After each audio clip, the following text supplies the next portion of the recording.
Music and parties have become tranquilizers, distractions meant to numb us to the issues staring us in the face. This is an urgent appeal from Dominican Stalwart, Mr. Ian Jackson, in an article entitled No Arawak House of Culture, No Library, No Standardized Track or Swimming Pool. Mr. Ian Jackson, this has continued for far too long and is completely unacceptable. Young people must voice their concerns and demand representation on these issues.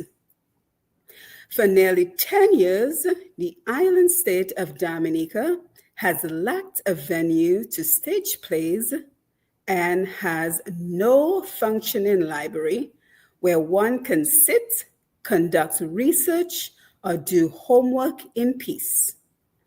To make matters worse, we lack a standardized or rubberized track facility and a swimming pool, amenities that more progressive Caribbean nations already possess. As a former athlete from the grammar school and someone selected for national duty in the 1970s as a sprinter, I lament this reality. These are the real issues that our youth labor ministers should be addressing, instead of organizing endless SEWO and fetes to distract and pacify a frustrated generation whose engagement and tolerance are now at ground zero. Music and parties have become tranquilizers, distractions meant to numb us to the issues staring us in the face. Meanwhile, a weak press fails to do investigative journalism, content to attend feeble press conferences where inadequate questions go unchallenged. Many journalists are too afraid to ask the tough questions, fearful they may jeopardize their livelihoods. Ask why you haven't been paid for services rendered 6 months or even a year ago, and you risk being blacklisted. Instead, you're expected to walk away quietly with the all too familiar refrain, "It's not ready yet," whether at the DFC or the Treasury Department. Musicians can't unite to demand biannual payments from the authorities, who readily hand over full payments to foreign artists, while locals are left to beg and beg and beg, hoping for crumbs. The Cicero Singers have produced outstanding performances. Everyone in Dominica knows that. And as have La Cour des Arts with Nightbox. Yet, they are forced to host international caliber events in the cramped, stifling Goodwill School auditorium. No air conditioning, no acoustics, uncomfortable seating, and inadequate stage. The list goes on. A class event was held in honor of cultural icon Alwyn Booley, and rain forced the president of Dominica to vacate her seat at the factory. And no one said anything. Is everything really so bright and creamy, or is it just me? I've written about the arts for 35 years, the island's longest-serving columnist. I eventually retired, convinced no one cared.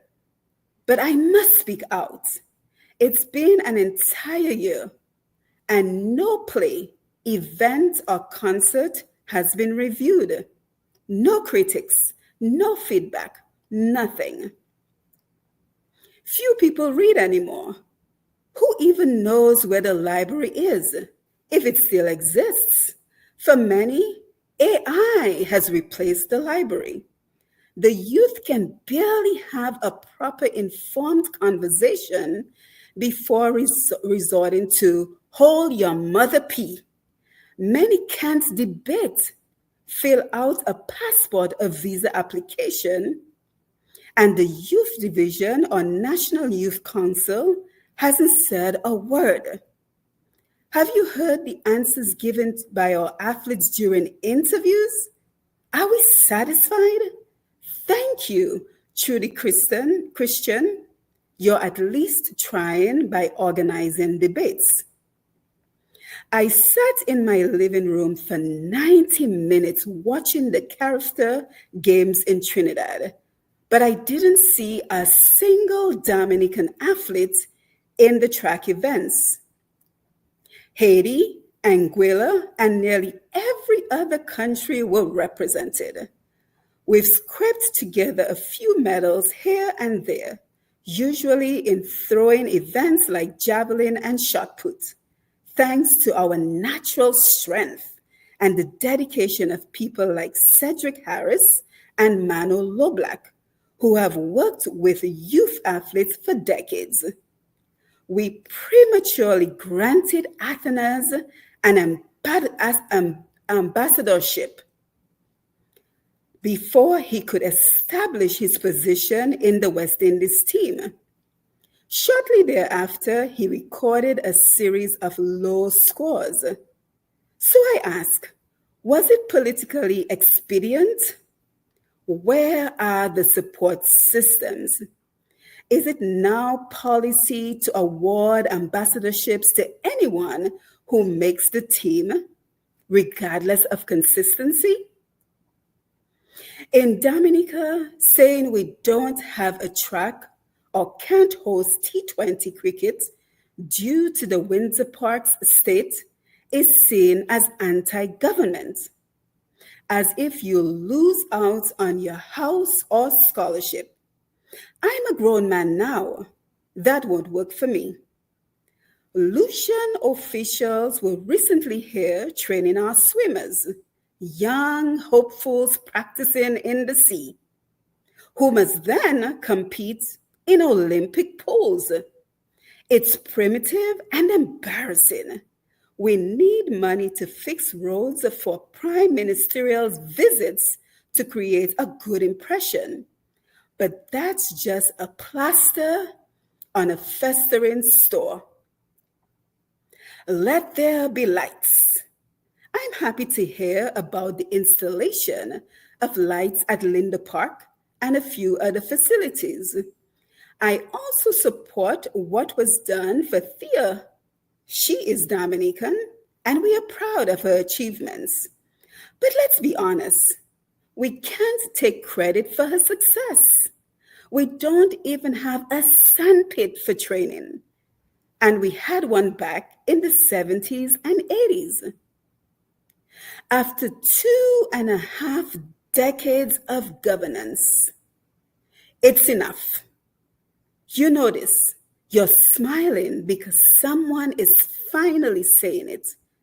We see more government vehicles, night wasting scarce resources, more police added for security patrols, while the real priorities go neglected. The police recruit's primary task is to patrol sidewalks and issue tickets. Yet, ironically, there are no designating parking facilities in Roseau. The streets are obstructed by stones, tires, and rubbish to deter parking. Thus, ticketing has transformed into a revenue scheme. Meanwhile, an entire generation is wasting away, and crime is rampant. Sports and culture have nosedived in this country. It's pathetic. The youth must rise up and stop CEOing. We seem to be under a spell accepting anything. As Trilogy says, wake up. We need to call a spade a spade. Let conscience speak, because truly the math isn't mathing. Again, an urgent appeal from Mr. Ian Jackson, an article entitled, "No Arawak House of Culture, no library, no standardized track or swimming pool."